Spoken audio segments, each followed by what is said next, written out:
Today on Jolene's Books and Writers Talk, we're honored to welcome Tracy Jackson, a newly published author who's already making a heartfelt impact with her debut memoir, This Love, Love That Covers a Multitude of Sins, Volumes 1 and 2.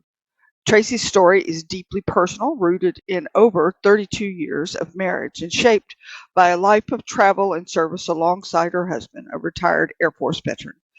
A Gainesville resident and a theology graduate with a background in marriage and family therapy, Tracy brings both spiritual insight and emotional honesty to her writing.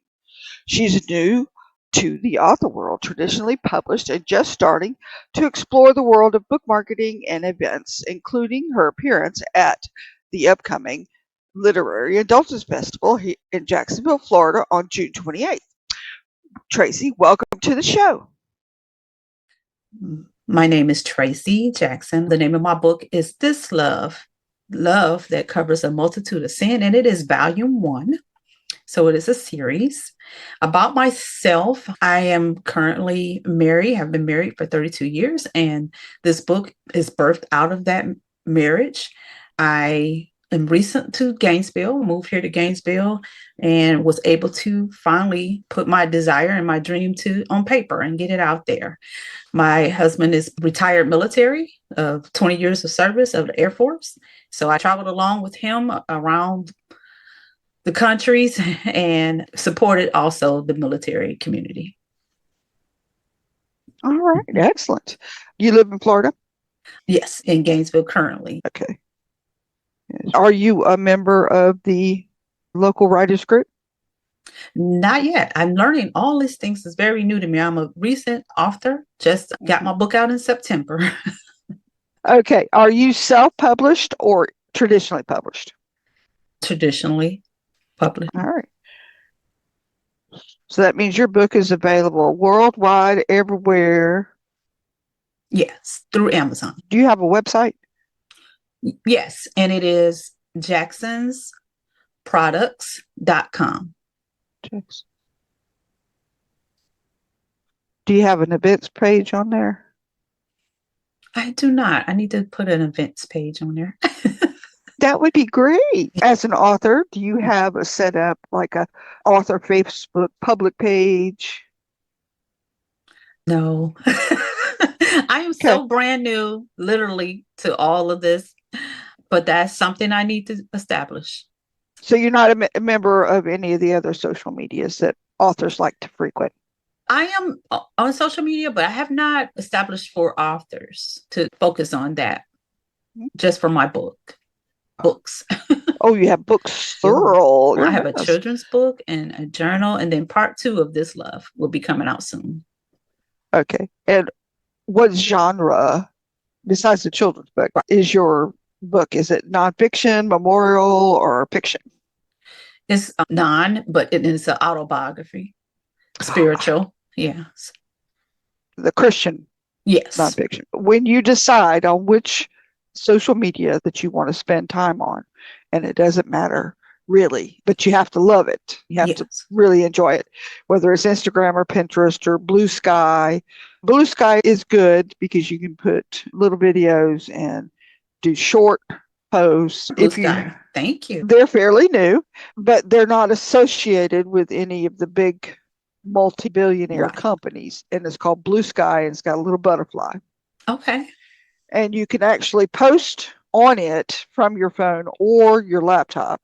Okay, great. Which is very handy for me. The only thing is they don't let you schedule posts per se. Oh, okay. You can put them in a draft on your phone, but you can't schedule them, which is unfortunate because I post too much. I don't want to sit here for every hour. Oh, I got to post every hour. I like to schedule. The other thing is, do you have a newsletter set up on your website yet? I do not have a news. Here's another tip. Go to substack.com. Okay. And you can download that on your phone and you can access it on your laptop. Not only is it a social media type platform, but it is a newsletter type of deal where you do posts, you can schedule posts out, and you gain email addresses, gain followers. You go and you like other people's stuff, they follow you, you follow them. It's a symbiotic relationship. And so long as you use your hashtags, like Great. hashtag Christian fiction or Christian nonfiction or whatever, when you do your posts, you can schedule those out. And that way you're not sitting there all the time. You schedule your posts out, and then when you're drinking your coffee or your tea or whatever you have in the morning, you can go, okay, I like that. I like that. Repost that. Then you're done for the day. Wow. Okay. So a lot of Great authors are advice. going to Thank you. Substack. Okay. And so as a writer, was it hard to find somebody to pick up your book as a tradition? I know I hear that a lot, but for me, it was fortunate. This took me a long time. Right when I got married is when I Mm-hmm. decided to write a book. And I have been married 32 years. So that took a long time for me to get this finally done. And like I said, now I'm learning the process of actually being an author. And when I got here to Gainesville, I just went out there to see who would edit and publish a book. And I ended up finding a company, Divine Publishing. So we talked and she took it on. So it wasn't very hard. All right. Now, the next thing I usually ask is what part of the author business do you like the best? Actually, it would be the marketing, but that's what I need the most help in. Okay, so you like the marketing. Yes, I do. I'm learning to market. So I'm trying to get out there, but getting out there is meeting people, being able to talk to different people, getting an understanding of the process, how it works, and also learning what our audience, what they want to hear and what they're interested in. And that's pretty exciting for me. All right. What do you hate about the writing process? How long it took to get out. I heard people when they self-publish, then they say they're not constrained to timing, doing it on your own. But when you do have someone to work with publishing it, then you on their time. So to me, that was the hard part because once I was finished, it was like, okay, where's the book? I want it now. That's right. and, then, and it was even more of a process to getting that out. So I wouldn't say I hate it, but that was maybe the tough part. The top part. Okay. And as a newish author, you probably don't have advice to give, but what would be say, two tips you would give somebody coming Mm. into this wild ride? I definitely would say to set aside time to get it done. You have to organize your time, you have to do time management and make sure you dedicate that time to starting your writing, making sure you get that done. That's one advice. Because I know, again, like I said, it took forever for me because I would pick it up, put it down, pick it up, put it down. I knew that I had a desire to get it out, but I didn't stick to it like I wish I would have. This could have been done 20 years ago. But that's one advice I would say is just to make sure that, and then two, do your research. I'm real gullible at this. Like I said, I just dived in, just didn't even think about it. I wanted it done. I'm finished. I want it done. And I would say, baby, back up, slow down and do your research. Find out everything you can. Just like all the information I just received today, people can start doing their research, get into some associations, some book clubs, and take the time to understand what you're doing. I don't want to say that because it's not like I didn't take pride, but I was going to say take pride in what you're putting out there because I did, but also you want to do your research, your due diligence. Do you have a desire to write a fiction series anytime soon? I do not, because now I'm thinking I would like to write a book about wellness, healthy wellness, like weight loss. I lost 70 pounds. So that will still be non-fictional. Not yet. What would you say would be your niche for your book? Who are you trying to reach with this particular story? Everyone.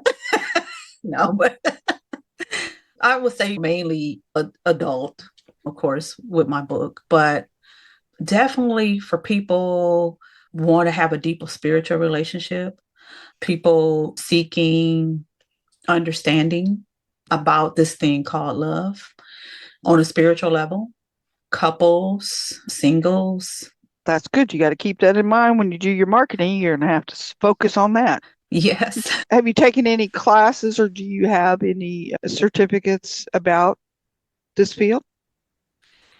I took a class a long time ago for self-publishing to be able to do your own book. That was in Asheville, North Carolina, at Buncombe County Technical School. But that was it. Now, as far as educational wise, I do have my master's degree in theology. I have a master's certificate in marriage and family therapy. So, Yep. All that just makes you an expert. Do they make you go through re-education every year for that kind of stuff? Like you have to keep up. doctors? Yes, not with my master's in theology, no. But as far as to be licensed in marriage and family Right. therapy, yes. I worked for a psychiatrist for a number of years, and he's always having to go to conferences and getting those little certificates saying, yes, I have my education for this year. Yes. That is so true. What do you do for fun? Fun. I love the beach and cannot swim. Ooh, that's not a good thing to do in Florida, girl. So I just like kicking my feet around in the water and walking in the sand and feeling the sun, seeing the blue sky, hearing the waves. As long as you keep it below your knees, you're okay. Exactly. I want to continue to live. But eventually, maybe one day I can learn how to swim. Okay. Do you ever get out and go in those springs? I haven't been to the springs, and everyone talks about the spring. I know this is about to sound silly. When I moved here to Gainesville, my whole thoughts is alligators. And I was like, are there alligators? Water, there's an alligator. No, and that's what I keep hearing. But you don't have to worry. If there's 2 or 3 dozen people, those alligators don't want to be with you guys. They go hide. It's some crazy Florida people. They're going to come after me. I need to hide. But no, you don't go into dark water that you can't see. Okay. But the clear water, because one, it's cold. It's 72 degrees. But the clear springs, getting on a tube and going down, so long as you have your floaties, okay? Right. Granted, most of the springs are not that deep, except for right where the spring is coming up, and that's a big, deep hole. Yeah. But for most people, so long as you got your little floaties on and you have your little float vehicle, you just float around. It's pretty nice. Yeah, that's right. Pretty nice. So how long you been in Gainesville area? 2 years now. 2 years. Moved down from Asheville, North Carolina. And, yeah. You still got people up there? Yes. And everybody is fine. It was heart-wrenching, yes, through the storm. I got some people up there too, but they were on the other side of it. So beautiful. Maybe this summer I get to go back and see, hopefully and prayerfully, that it'll get back on track the way it was before, or even better. Yeah, that's pretty much it. Do you have any comments you would like to share? No, I appreciate everything that you have offered to me and told me, and I wrote it down. I know I have to get on my game now that I'm out here and I'm publishing. I need to make it happen for the people to be able to receive and hear my story. So I'm just hoping that everybody be able to pick it up and get a chance to read it. It's a very good cultivating book. It's about my life journey. And even when you read it, it'll just put yourself in that situation. You wouldn't even think about, oh, this is her story. You'll just it just takes you away. All righty. Thank you again. I appreciate you so much. Well, that was an interesting interview. I hope you enjoyed it as much as I did. If you did, we hope you will like, subscribe, comment, and share our post with your social media and your friends and family. If you're an author or anyone else in the book business and would like to be part of our podcast, we would love to have you. Check out the website, southerndragonpublishing.com, and there's a tab for the podcast. Check it out. We'll see you next time.